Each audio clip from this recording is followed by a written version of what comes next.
अस्सलाम वालेकुम दोस्तों, 9 फरवरी को इंडियन मिनिस्ट्री ऑफ माइंस ने एक ऐसी अनाउंसमेंट की कि जिससे पूरी दुनिया की नजरें इंडिया पर जम गई, जिसमें इन्होंने बताया कि जम्मू कश्मीर के डिस्ट्रिक्ट रियासी में 60 लाख टन लिथियम मिला है, जिसे आज के दौर में व्हाइट गोल्ड कहा जाता है। लेकिन क्या इससे हिंदुस्तान की इकोनॉमिक कंडीशन की काया पलट सकती है? सेम इसी तरह जैसे 1938 में सऊदी अरब के इलाके दमान में इन्हें ऑयल माइंस मिली थी, जिसने इस मुल्क की तकदीर बदल डाली थी। क्या लिथियम भी इंडिया के लिए गेम चेंजर साबित हो सकता है? और आखिर लिथियम होता क्या है? तो दोस्तों, मैं हूं हारिस और आज इस वीडियो में आपको इन तमाम सवालों के जवाब दिए जाएंगे। First of all, I tell you what is lithium. आप ये वीडियो किस चीज पर देख रहे हैं, अपने मोबाइल्स पर या लैपटॉप पर? लेकिन इन तमाम गैजेट्स में एक चीज कॉमन है और वो है लिथियम। आपके मोबाइल फोन्स में लगी हुई बैटरी से लेकर इलेक्ट्रिक कार की गाड़ियों में जहाँ जहाँ लिथियम बैटरी का इस्तेमाल किया जाता है, वहाँ लिथियम की जरूरत पड़ती है, चाहे वो मोबाइल या गाड़ी किसी भी कंपनी की हो। इसमें लिथियम का इस्तेमाल कंपलसरी है, क्योंकि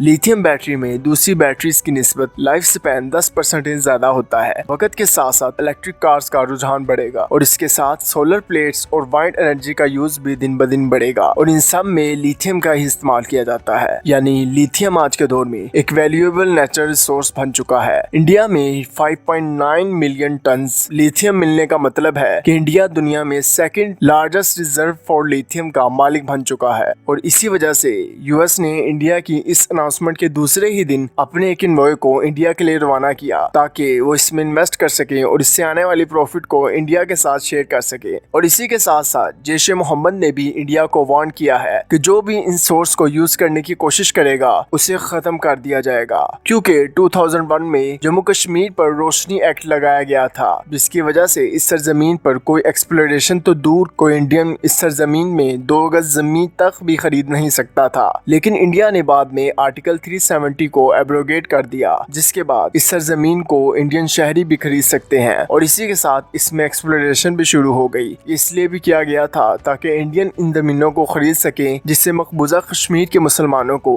इनकी जमीन से निकाला जा सके। इस आर्टिकल को एब्रोगेट करने के बाद यहाँ पर रिसर्च शुरू कर दी गई थी और इन्हें इसमें कामयाबी भी मिली है। लेकिन आखिर तमाम पावरफुल कंट्रीज की नजर लिथियम पर ही क्यों है? इसकी भी एक वजह है। दरअसल दुनिया भर की हर कंट्री अब इलेक्ट्रिक व्हीकल्स की तरफ आ रही है, जिससे न सिर्फ पेट्रोल और डीजल की बढ़ती हुई प्राइसेस पर काबू पाया जा सकता है, बल्कि दुनिया भर में कार्बन पोल्यूशन भी कम किया जा सकता है। और 2030 तक यूके, स्वीडन और जर्मन खुद को 100% इलेक्ट्रिक व्हीकल मार्केट में तब्दील कर लेंगे। और साइंटिस्ट का कहना है कि आने वाले वक्तों में व्हाइट गोल्ड यानी लिथियम ब्लैक गोल्ड यानी पेट्रोल को रिप्लेस करने वाला है। और इसी तरह जैसे ऑयल मिलने के बाद सऊदी अरब की किस्मत रातों रात बदल गई थी, इसी तरह इंडिया की किस्मत भी पलट सकती है, क्योंकि सऊदी अरब जहां रेत के सहरा के अलावा कुछ नहीं था, वो आज दुनिया की टॉप इकोनॉमिक कंट्री है। और वजह सिर्फ एक है, ऑयल रिजर्व माइंस, जिन्हें बाहर एक्सपोर्ट करने के बाद अमेरिकन और यूरोपियन कंट्री से सऊदी अरब ने